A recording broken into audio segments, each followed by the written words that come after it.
Les invito a que tengamos una palabra de oración primero. Padre Celestial, amado, nuevamente te rogamos, te ruego, Señor, que en virtud, Señor, de lo que estamos conociendo a través de tu palabra, Señor, te pedimos la unción de tu Espíritu, Señor, la sabiduría que viene de lo alto, Señor. Te rogamos, Señor, que nos des el entendimiento y el conocimiento para comprender esta verdad que está siendo mostrada a nuestros corazones, a nuestras conciencias.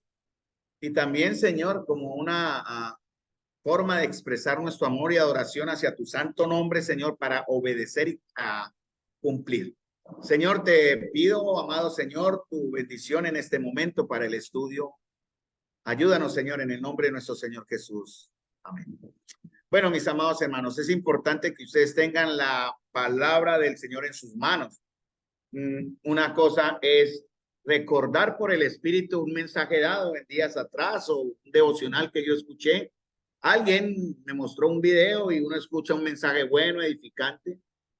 Es muy diferente que nos sentemos a hablar de las cosas de Dios, a hablar como creyentes de la verdad de Dios.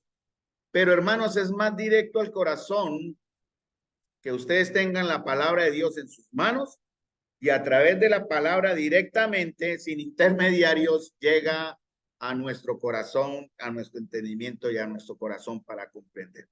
Recordemos que estamos en un verso como que nos permite ampliar la enseñanza o tenerlo como base, como inicio, Efesios 1:15 al 23.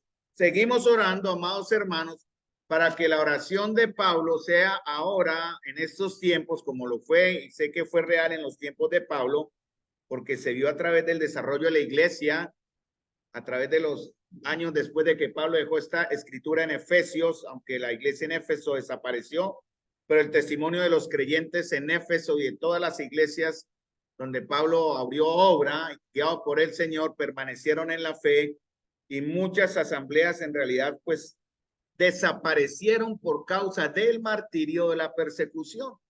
Entonces Pablo sí pedía que el Señor nos diera espíritu de sabiduría, dice Efesios 1:15, y de revelación en el conocimiento de él, alumbrando los ojos de nuestro entendimiento. Y nos da tres cosas que debemos o que él espera que podamos comprender, que es saber la esperanza, a la cual nos ha llamado, cuál es la grandeza de su poder para con nosotros, que operó en nosotros, la grandeza de su poder, una operación del poder de su fuerza, dice en Efesios 1:15 al 23, la cual operó en Cristo resucitándole los muertos. Y él termina con la declaración, dice, y lo voy a resumir, sobre todo principado y autoridad, poder y señorío, y sobre todo nombre que se nombra no solo en este siglo, sino también en el venidero, y sometió todas las cosas bajo sus pies, y lo dio por cabeza sobre todas las cosas a la iglesia, la cual es su cuerpo, la plenitud de aquel que todo lo tiene todo. Y ahí estamos, hermanos, tratando de entender este misterio que Pablo empezó a revelar en Efesios 1. Y como todo misterio, hermano, necesitamos ir paso a paso entendiendo las verdades que el Señor nos está mostrando. Una de las verdades que vimos, las vimos en Génesis capítulo 2 y 3. Yo les mandé el resumen al interno en el grupo para que ustedes estén repasando, leyendo en la escritura y siguiendo el hilo de cómo va el estudio hasta el momento. Entonces, Génesis 2 y 3 nos mostró la iglesia como esposo y cuerpo a través de lo que sucedió con Adán y Eva, ¿no? El primer Adán, ¿no? Su falla, su error, su desastre. Y la iglesia, Adán y Eva perdieron vida espiritual, perdieron comunión y perdieron la imagen de Dios. La iglesia la recupera en virtud del postrer Adán. Nosotros, cada creyente individual y también como comunidad, debemos mostrar vida espiritual, debemos mostrar comunión y debemos mostrar la imagen de Cristo desarrollándose en nosotros. Según de Corintios dice que somos transformados de gloria en gloria en la misma imagen del Señor. Después pasamos a Romanos capítulo 5, versículo 15. Son tres bloques, Romanos 5:15 en adelante, después pasamos a 1 Corintios capítulo 15, versículo 20 en adelante, y después 1 Corintios capítulo 15, versículo 45 en adelante. Son tres bloques, digo bloques, porque son donde se menciona a Cristo como el postrer Adán. Entonces lo relacionamos para aplicarlo a nosotros como iglesia. En verdad, de ahí salen una serie de ramales, digamos, de enseñanzas secundarias que de pronto en algún momento las miramos así por encimita, pero estamos tratando de centrarnos en esos tres bloques de versículos. Entonces, Romanos 5:15 nos muestra a la iglesia como esposa y cuerpo de Cristo, siendo perfeccionada, afirmada, fortalecida y establecida. Eso está basado o comparándolo con 1 Pedro capítulo 5, versículo 10. Ustedes deben ya tener ese textos en sus mentes, hermanos, porque tiene que ver también con lo que el Señor tiene para nosotros como propósito. Efesios capítulo 3, versículo 10 dice, para que la multiforme sabiduría de Dios sea dada ahora a conocer por medio de la iglesia. Entonces tenemos una tarea de parte de Dios. Hermanos, tenemos una labor de parte de Dios. Bueno, es fácil ser un cristiano y un religioso yendo a la iglesia, como ir al culto, o como íbamos a misa, cumplir algo religioso y espiritual, pero no es el propósito para el cual el Señor formó su iglesia. Por eso estamos entendiendo este misterio de que la iglesia es el cuerpo de Cristo. A la vez se compara en Efesios capítulo 5 como la esposa de Cristo. Eso sería otro tema. Pero estamos viéndolo en ambas partes para poder entender. También vimos en Romanos 5:15, perdón, que la iglesia como el cuerpo y esposa de Cristo vive, crece y se desarrolla bajo un aspecto. ¿Cuál es la gracia? Eso está en Romanos 6:14, ¿verdad? Donde comenzamos a ver este aspecto.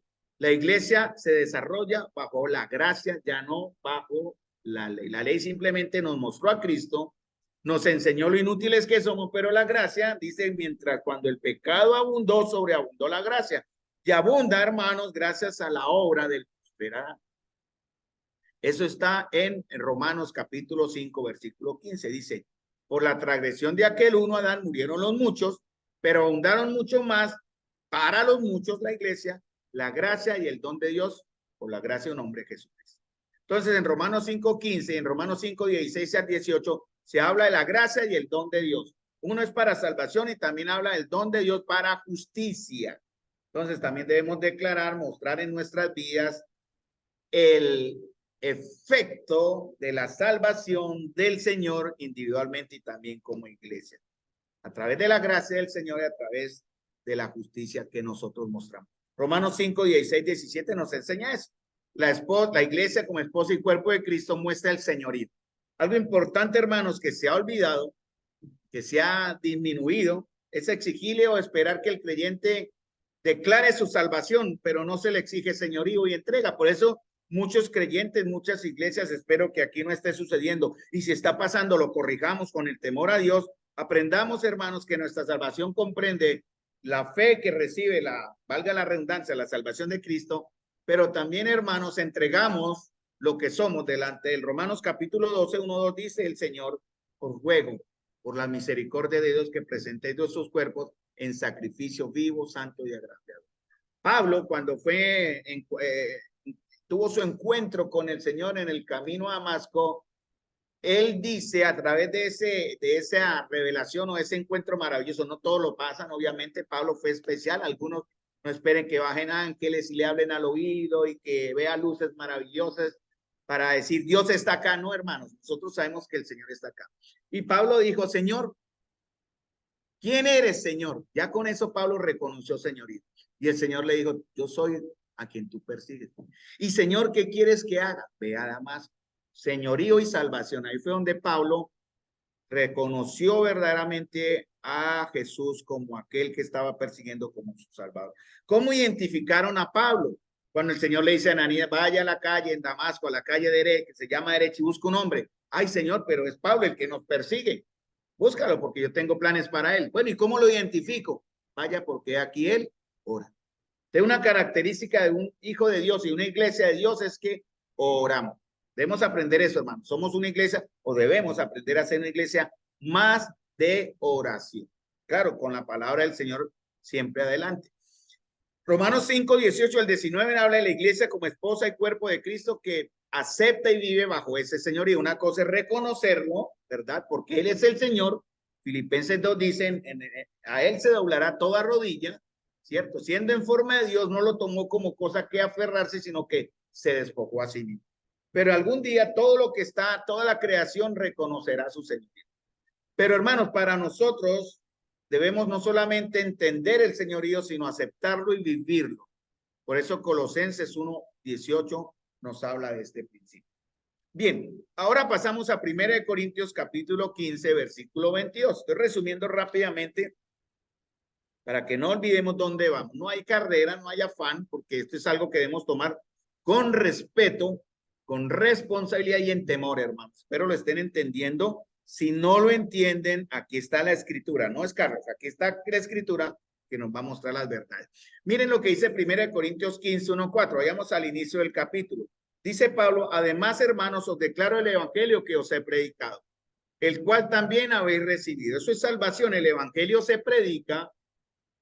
La iglesia del Señor es embajadora del reino de los cielos y es la encargada de proclamar la verdad del evangelio para todo aquel que cree, no recibe. Y nosotros, como dice Pablo aquí en 1 Corintios 15, 1, 4, dice, al cual también habéis recibido. Otra característica que nos dice que estamos en la salvación correcta o en el lugar correcto doctrinalmente es que estamos firmes también en esa verdad.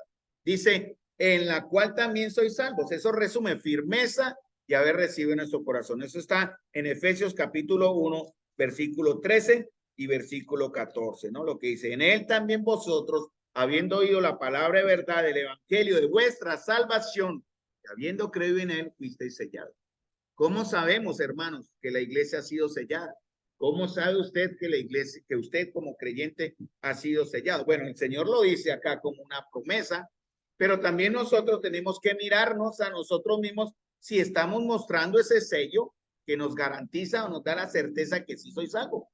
Porque verdaderamente muchos serán sorprendidos el día que lleguen a la presencia del Señor y le dirán en el día del juicio, pero Señor, Señor, si en tu nombre hicimos esto, hicimos otras cosas. Y lo duro de esto, mis amados hermanos, que el Señor dirá, yo nunca los conocí. Sí, Él sabe todas las cosas, pero tal vez, como dice en Santiago, fueron simplemente oidores, pero no fueron hacedores de la palabra. Por eso el Señor no los conoce. Entonces, hermanos, dice, si guardares en la memoria lo que os he predicado, a no ser que creáis en vano, porque ante todo os he enseñado lo que también recibí, que Cristo murió por nuestros pecados según las Escrituras, y que fue sepultado y que resucitó al tercer día conforme a las Escrituras. ¿Y qué dice de ese Cristo? 1 Corintios 15, 22, que fue lo que vimos el jueves anterior. Dice, porque así como en Adán todos mueren, también en Cristo, amén, que estamos en Cristo, hermanos, ahora en Cristo dice, todos seremos vivificados. La iglesia es vivificada, esa palabra es muy importante. Eso quiere decir que tiene una vida que no es natural en ella. Vivificada es, estando muerta, es como la matica que está sin agua, secándose prácticamente, ya moribunda, y se le echa el agua de vida y ella rebrota. Ella es vivificada. Dice, pero cada uno en su debido orden. Cristo las primicias, luego los que son de Cristo en su venida, hablando de su resurrección. Entonces, ¿qué vimos? Que la iglesia como esposa y cuerpo de Cristo representa a todos aquellos que hemos sido resucitados con Cristo. Eso está en Romanos capítulo 6, versículo 1 al versículo 4. Juntamente crucificados con él. Eso representa el bautismo. ¿Y qué es lo que dice la escritura? Dice, que debemos, y usé los términos que tienen que usan la palabra resucitar o resurrección, y está en Romanos 6:4, y fuimos resucitados para andar en una nueva manera de vivir. Fuimos resucitados en Romanos 7:4 para llevar fruto. Fuimos resucitados, hermanos, en Romanos 14:9 para que el Señor sea Señor de esta iglesia y de nuestras vidas. Y somos resucitados con Cristo para ser testigos del Señor. Por eso los cristianos, los primeros 100, 200 años, iban gozosos a la muerte.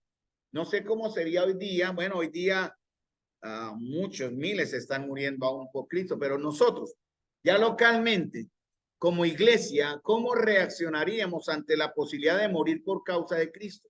¿Cuál sería nuestra reacción?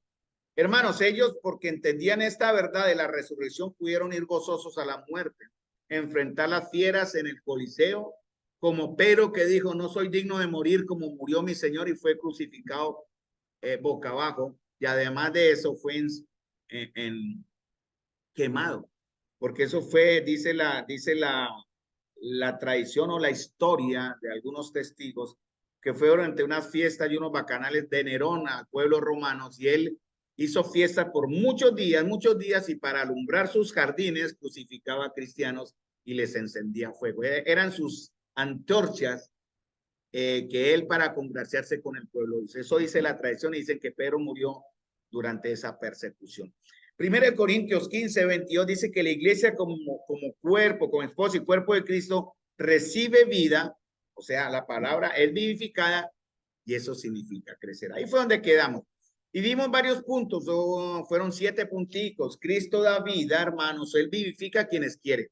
Usted está aquí porque Cristo lo trae, no porque usted vino. De pronto sí, religiosamente, viene, escucha los cánticos y se siente atraído y entra. Y si escucha el evangelio y se convierte y acepta al Señor como Salvador y vive el señorío, bueno, eso significa que él le trajo. Dice Juan 5:21 que Cristo da vida a quienes él ha querido. Porque él está formando a su iglesia, su esposa y su cuerpo. Adán no pudo decir, cuando el Señor dijo, no es bueno que el hombre esté solo, haré ayuda idónea para él, durmió Adán. Y Adán no pudo escoger, Dios le formó la esposa perfecta, obviamente. Hecha imagen y semejanza del hombre, pero también imagen y semejanza de Dios.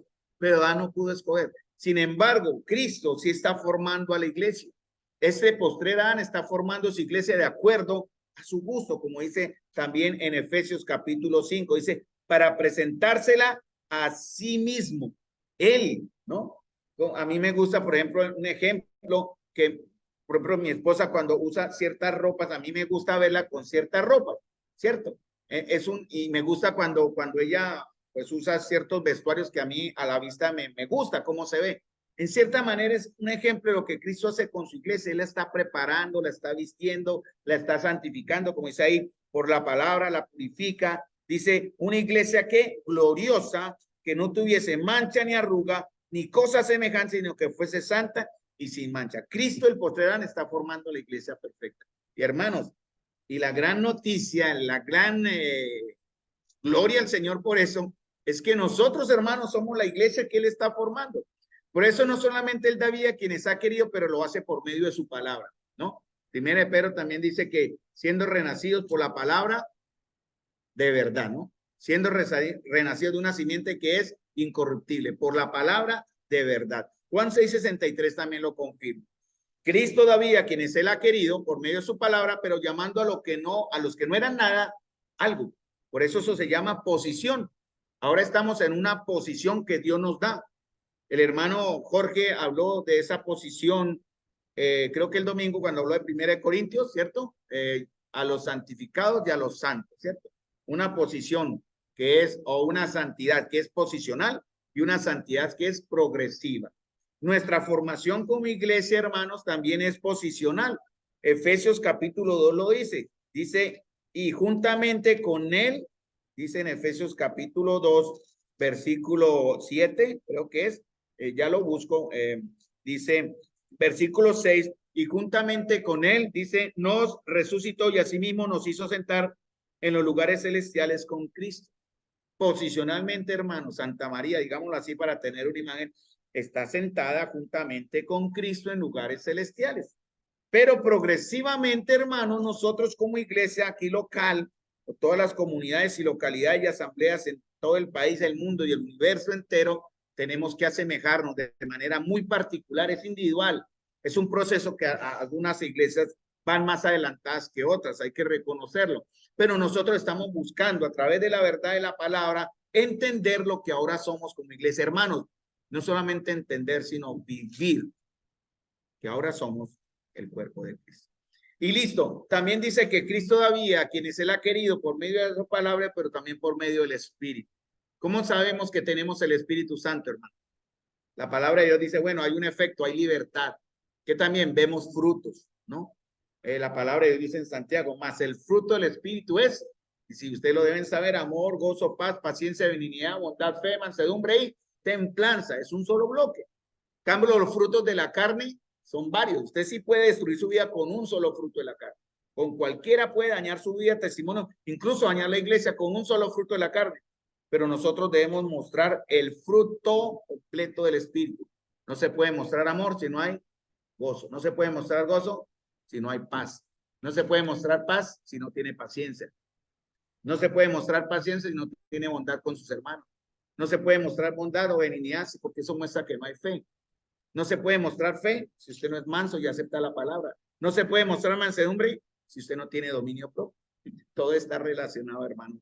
Y estamos en un proceso. Nuestra tarea día a día, hermanos, es precisamente pedirle al Señor que nos ayude a mostrar esa llenura, esa obrar del Espíritu en nosotros.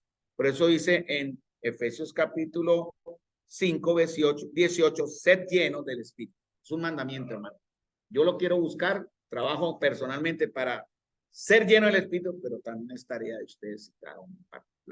También Cristo da vida a quienes ha querido por medio de su palabra, por medio de su Espíritu, a quienes hemos muerto antes para ser vivificados. Está en 1 Corintios 15, 36. Todo va en un hilo. Y Cristo da vida a quienes él ha querido por medio de la palabra y por medio de su Espíritu para llevarnos a Dios. Ese es el proceso final. Ahí termina todo. Llevarnos a Dios, presentarnos a Dios. Porque cuando estemos delante de la presencia, eso es lo que vamos a ver en este tiempo que nos queda. Si llegamos a ese punto en 1 Corintios 15, 22, creo, más adelantico ese, donde habla que Cristo entregará toda autoridad.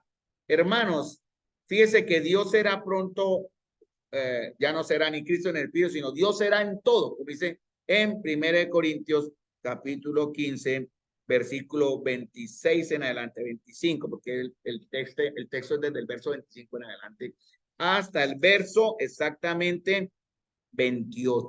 Ahí está el bloque. Muy bien, hermanos. Entonces, la vida de Cristo se manifiesta a través de la iglesia, ¿no? A todos los que estamos unidos a Él por la fe. La iglesia se tiene que desarrollar como un cuerpo, ¿cierto? Siendo Él la cabeza. Esos son los principios. Ahora, dice 1 Corintios 12, 12, 13. Porque así como el cuerpo es uno, deben conocer los textos en 1 Corintios capítulo 12, también está el 14 y en Romanos capítulo 12 al 14 más o menos se habla en los mismos. Son nomenclatura para memorizar. 1 Corintios 12, 12 empieza a hablar de los dones y empieza, eso lo deberíamos ver más adelante, pero cuando lleguemos allá miramos, cuando hablemos de los dones tenemos que hablar de la iglesia como un cuerpo necesariamente. Dice, así como el cuerpo es uno y tiene muchos miembros, pero todos los miembros del cuerpo, siendo muchos, son un solo cuerpo. Así también Cristo. Porque por un solo espíritu fuimos todos bautizados en un cuerpo, sean judíos o griegos, sean esclavos o libres, y a todos se nos dio a beber de un mismo espíritu. Muy bien, hermano. ¿Qué más tenemos entonces ahora? Vamos a lo que quedamos desde el jueves. Pasemos ahora a lo siguiente. 1 Corintios 15, 20 al 28.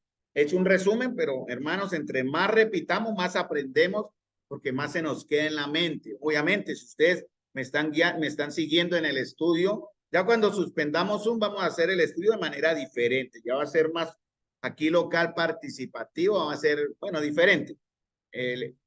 Ya veremos cuando llegue el momento cómo organizar, para que todos podamos de una manera más grupal, digamos así, estar más atentos de los versos. Bueno, dice 1 Corintios 15, 20, 28.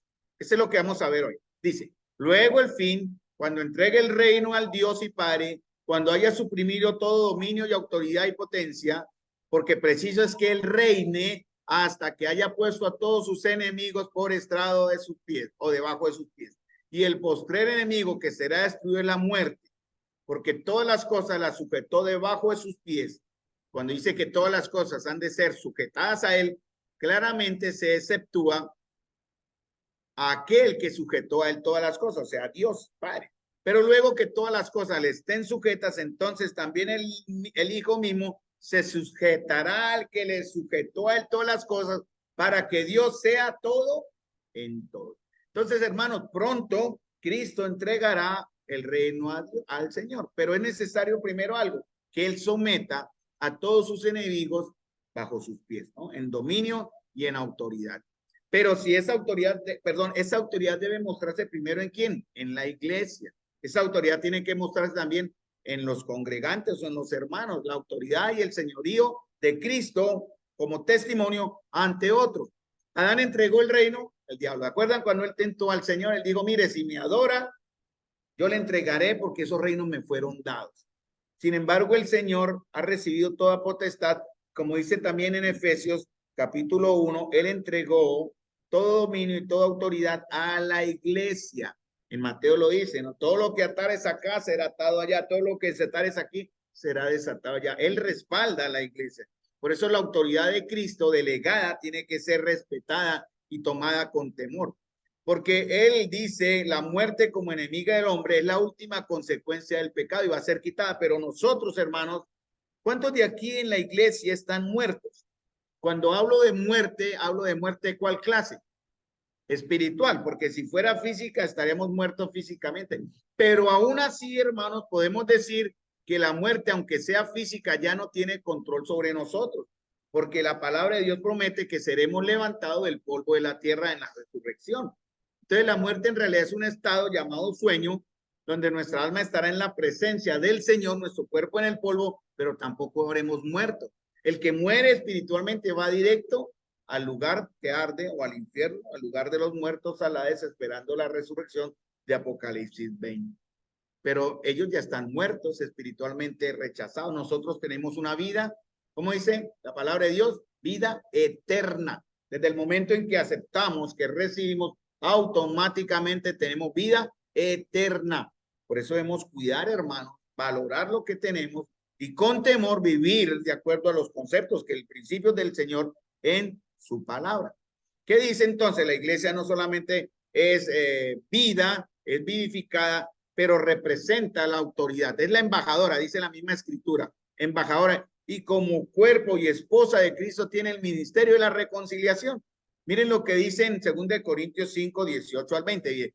Todo eso proviene de Dios y habla de nosotros, habla de Santa María. Vamos a ser más específico. Quien nos reconcilió consigo mismo por Cristo y nos dio el ministerio de la reconciliación, no solamente a los apóstoles que pusieron el fundamento, sino aquellos que sobreedificamos sobre el fundamento de los apóstoles, la iglesia. Dice que Dios estaba en Cristo reconciliando consigo al mundo, no tomándoles en cuenta a los hombres sus pecados, y nos encargó a nosotros la palabra de reconciliación.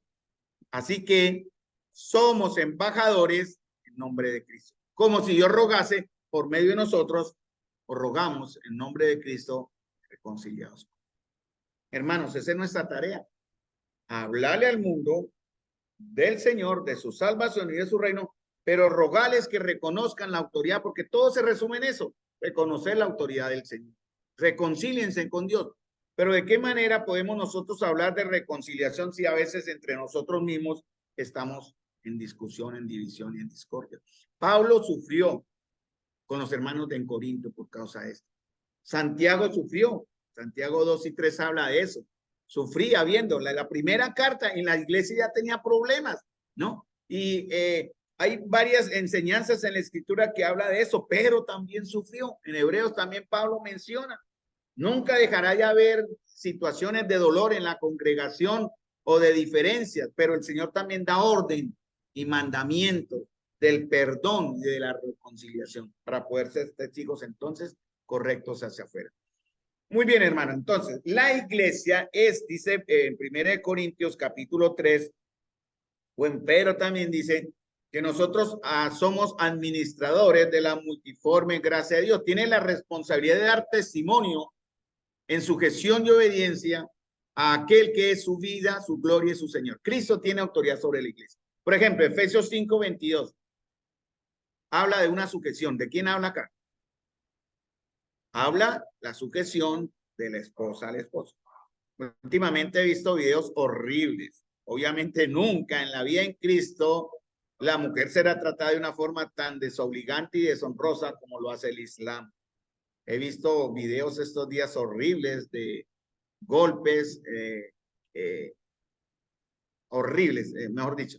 Incluso vi una hace antier de un esposo quemando a la esposa porque no hizo, bueno, es horrible, hermano. Pero hermanos, en Cristo somos diferentes, ¿no? Eso es lo que quiero decir. Las casadas dicen, aquí habla de un ejemplo porque es una cosa que se muestra como testimonio. Las casadas están sujetas a su propio marido como al Señor. En Colosenses 1:18 también dice, y él es la cabeza del cuerpo, que es la iglesia, el que es el principio, el primogénito entre los muertos, para que en todo tenga la preeminencia. Hablando también de la sujeción de la iglesia al Señor. Efesios 1:22 y 23 dice, y sometió todas las cosas bajo sus pies y lo dio por cabeza sobre todas las cosas a la iglesia, la cual es su cuerpo, la plenitud de aquel que todo lo tiene en todo. El ejemplo de Efesios 5, 22, 23 tiene que ver con la sujeción porque el ejemplo es dado para la iglesia, pero también se manifiesta en el hogar. Eso es otro tema. ¿Quién es la autoridad suprema de la iglesia, mis amados hermanos? ¿Quién es? ¿Cómo se llama? ¿El Papa? ¿El pastor? ¿Quién? Cristo, ¿no? Jesucristo es el supremo Señor de la iglesia. Y por lo tanto, mis amados hermanos, a Él tendremos que honrar y siempre dar cuentas. También el Señor ha entregado una autoridad delegada. ¿Quiénes son? En la iglesia hay un liderazgo que tiene una responsabilidad, ¿no? Que se deben ejercer o debemos ejercer autoridad con amor, humildad, ejemplo y servicio, ¿cierto? Ya estuvimos viendo con caballeros algunos ejemplos en Tercera de Juan de 3 hombres, Diótrefes, Gallo y Demetrio, uno que fue horriblemente distorsionado en la autoridad y 2 más que sirvieron al cuerpo de Cristo y al Señor, ¿no? Los líderes no son señores de la iglesia porque el liderazgo representa el señorío de Cristo también. Debemos cuidar, alimentar y proteger las ovejas. Esa es mi tarea. Y por eso yo creo ya, eso ya lo tengo ya como una certeza en mi vida. Espero hacerlo de manera honrosa, ya sea de manera pública o no pública, pero sí cuidar a mis hermanos es lo que el Señor manda hacer. Entonces, dice en 1 Tesalonicenses 5, en 1 Timoteo 5 y en Hebreos 13:7 que debemos someternos a nuestros líderes. La iglesia también debe someterse a las autoridades civiles, lo dice en Romanos 13 y en 1 Pedro 2, ¿cierto? La autoridad de la iglesia es una autoridad espiritual, no autoridad mundana o carnal. Por eso, por lo menos nosotros acá no combinamos la política con la fe, ¿no? Si alguno fue llamado a ya en la fe, siendo un político, amén. Pero en lo personal, ¿no? En lo personal, no apoyamos, no creemos, no vemos que sea bíblico que la iglesia se mezcle en cuestiones de política.